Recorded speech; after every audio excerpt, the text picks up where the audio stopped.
Disclaimer. This video is made for entertainment purpose only. It does not mean to hurt and don't take it seriously. তো বন্ধুরা, বাংলাদেশে যে anti India campaign অর্থাৎ boycott Indian product campaign চলছিল সেটা সাময়িক বন্ধ আছে। শুধু সাময়িক নয়, চিরকালের মতো বন্ধ হয়ে গেছে।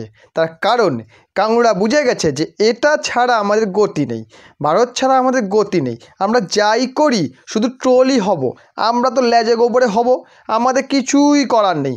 না ক্রিকেটে, না ক্রিকেট চলি, যে কোনো খেলাধুলায়, না ব্যবসায়, না কিছুতে আমরা কিছুতে নেই। আবার ওখানে বলছে আমরা একটা জিনিসকে ভালো করে করব, ওটা দিয়ে আমরা সবচেয়ে স্ট্রং হব। তোমরা বাল ছিঁড়বে হনুমানের বাচ্চা, জামা কাপড় এক্সপোর্ট করিবা, কত বড় এক্সপোর্টার হইবা, হতে পারো তোমরা ভারত থেকে বেশি এক্সপোর্ট করে থাকো, বাল ছেঁড়া গেছে। আমাদের সফটওয়্যার এক্সপোর্ট হয়, আমাদের অন্যান্য জিনিস এক্সপোর্ট হয়, সমস্ত জিনিস এক্সপোর্ট হচ্ছে, কোনটা বাকি আছে? তোমরা জীবনে পারবা কারোর সঙ্গে কম্পিট করতে? ওই গার্মেন্ট ইন্ডাস্ট্রি যেটা রয়েছে, তুলো এখান থেকে যাচ্ছে, চায়না থেকে আসছে, মেশিন আসছে, এই মানে সব কিছুই কিনে খাচ্ছ। বড় বাতিল আমারও হনুমানের বাচ্চা, বয়কট ইন্ডিয়া পদ মারাও। কারণ কথা হচ্ছে বাংলাদেশ কেন হঠাৎ করে এটা বন্ধ করে দিল? এর বন্ধ করার কারণটা কি? এর বন্ধ করার কারণ একটাই, সেটা হচ্ছে মালদ্বীপ। এখন মালদ্বীপের সঙ্গে বাংলাদেশ সম্পর্ক কি? মালদ্বীপকে দেখে বাংলাদেশ এটা শুরু করেছিল, বা মালদ্বীপকে দেখেই বাংলাদেশ এটা শেষ করলো। তার কারণ এই দেখুন, লেখা ছিল ইন্ডিয়া আউট ক্যাম্পেইন করে মুইজু, অর্থাৎ যে মুইজু মালদ্বীপের ক্ষমতা এসেছিলো, আসার সঙ্গে সঙ্গেই ওরা কি করলো?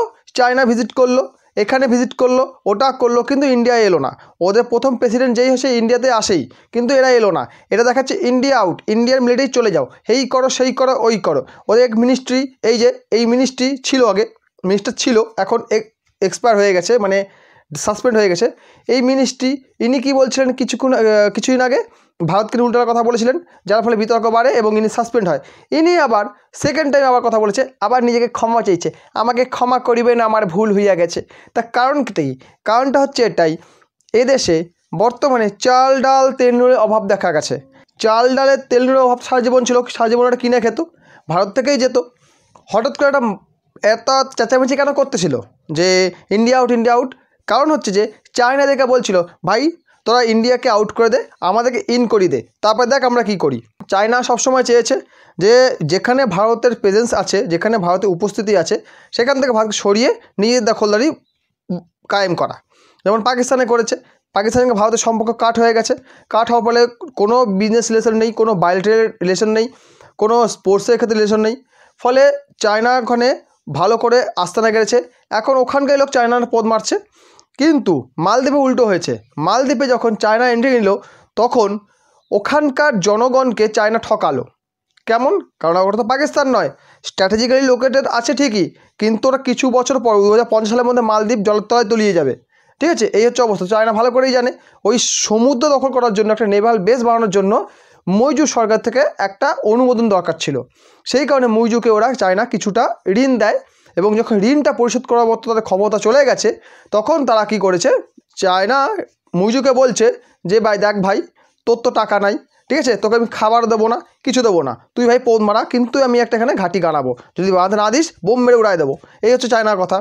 তো সেখানে যখন দেখলো যে চায়না তো কোনো খাবার দাবার দিচ্ছে না, তাহলে কী করেছে, ভারতকে বলা যাক, ভারতকে বললো, এখান থেকে খাবার দাবার নিয়ে বেচলো। আবার কি করলো, ওখানকার ওই মিনিস্টার ঘুরে উল্টা গালাগাল দিল, পরে যে ক্ষমাও চাইলে, কারণ দেশের লোক তো গালাগাল দিচ্ছে, যে খাবার দিস তাকে আবার গালাগাল দিচ্ছিস, আবার নাকে মরতোর জন্য। এটা দেখার পর বাংলাদেশ কী করছে, যে দেখে নিল যে আমরা যদি ভারতকে এখন ত্যাগ করি, চায়না থেকে সব কিছু তো আসবে না।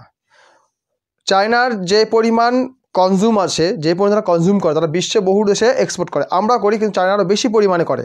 চায়না এক্সপোর্ট বিশাল, প্রায় 2.5 ট্রিলিয়ন কি 2.6 ট্রিলিয়ন এক্সপোর্ট তাদের, আগে আর বেশি, এখন কমেছে। তো সেইখানে বাংলাদেশকে তারা সেরকম পরিমাণে তো দেবে না খাবার। ফলে কি হবে, আমরা পূর্বে চায়নার উপর ডিপেন্ড হয়ে যাই, তাহলে আমাদের অবস্থা পাকিস্তান নয় মালদ্বীপের মতো অবস্থা হবে। মালদ্বীপকে শুরু করলাম, মালদ্বীপকে দেখে তো আমরা শুরু করলাম, আবার মালদ্বীপে যদি অবস্থা হয়ে যায়, তাহলে তো বেকার হয়ে যায় ব্যাপারটা। সেই কারণে বাংলাদেশ ল্যাজ গুটিয়ে নিয়েছে, এটা হবে আমরা জানতাম। আবার ওখানকার বহু লোক বলছে, যদি আমাদের বয়কটে তোমরা যদি আসে না যায়, তাহলে তোমরা চেঁচামেচি করছো কেন, বয়কট নিয়ে কথা বলছো কেন? দেখ ভাই, একটা কথা বলি, পাশে ভাই আগুন লাগলে আমার বাড়িতে তাপ আসবে, ঠিক আছে? এখানে তোরা যে আমাদের বয়কট চেঁচামেচি করিস, আমাদের জিনিসটা বয়কট করতে পারবি না আমরা জানি, কিন্তু আন্তর্জাতিক স্তরে একটা মান সম্মান নষ্ট হবে, যে পাশেদের সঙ্গে সম্পর্ক ভালো হচ্ছে না, এরা বয়কট বা ইন্ডিয়া আউট করছে। এতে আমাদের একটা এফেক্ট হবে। সেই কারণে যেহেতু আমাদের মান সম্মান আছে তাই আমাদের এফেক্ট হবে। তোদের তো সেটা লাগবে না, তোদের মান সম্মান নেই, তোদের কান কাটা শালা, তোদের কী আছে, তোদের দেশটা পুরো একদম যাচ্ছাতা হয়ে গেছে, কুত্তা খোলায় গেছে, তোদের কী আসবে যাবে, সেই কারণে তোদের গায়ে লাগে না, কিছু মনে হয় না, কিন্তু আমাদের আসে যায়, সেই কারণে আমরা কথাগুলো বলি। এখন এই যে তোরা ইন্ডিয়া আউট ক্যাম্পেইনটাকে বন্ধ করেছিস, যদি তোরা এটাকে বেশি দিন চালিয়ে নিয়ে যেতে পারতি তাহলে ভাবতাম তোরা আরও বেশি বুদ্ধিমান। তো সেটা তো তোরা পারবি না, তোদের অকাতে নেই, তোরা সেটা এফোর্ড করতে পারবি না, সেটা আমরা ভালো করেই জানি। তো যাই হোক, চেঁচামেচি অনেক করলি, অনেক কিছু করলি, অনেক বাল ছিললি, কিছু তো করতে পারলি না। দেখ আর কি নতুন ফন্দি ফিকির করে আমাদের পিছনে লাগা যায়। লাগলে প্রতিবারই ওই যে বিএসএফ তোদের ভিতরে ঢুকে গুলি মারছে। আজকে একটা ভিডিও দেখছিলাম যে বিএসএফ নাকি বাংলাদেশের ভিতরে ঢুকে গিয়ে গুলি মারছে। সত্যিই তো ঘটনাটা হয়ে থাকে। এগুলো বেশ করেছে। সারা গরু নিবি না, ছাগল নিবি, সারা চোরের বাচ্চা, সারা এখান থেকে সে বড় টুকরে সেখানে মাল নিয়ে পালিয়ে যায়। সারা বেশ করেছে, মেরেছে গুলি। তোদের পোদে গুলি মারছি হনুমানের বাচ্চা শালা। তো বন্ধুরা, ভিডিও ভালো লাইক করুন, কমেন্ট করুন, শেয়ার করুন। বহুদিন পর ভিডিও দেওয়ার জন্য আমি দুঃখিত। চেষ্টা করব রেগুলার ভিডিও দেওয়ার জন্য। ভিডিও দেখার জন্য অসংখ্য ধন্যবাদ।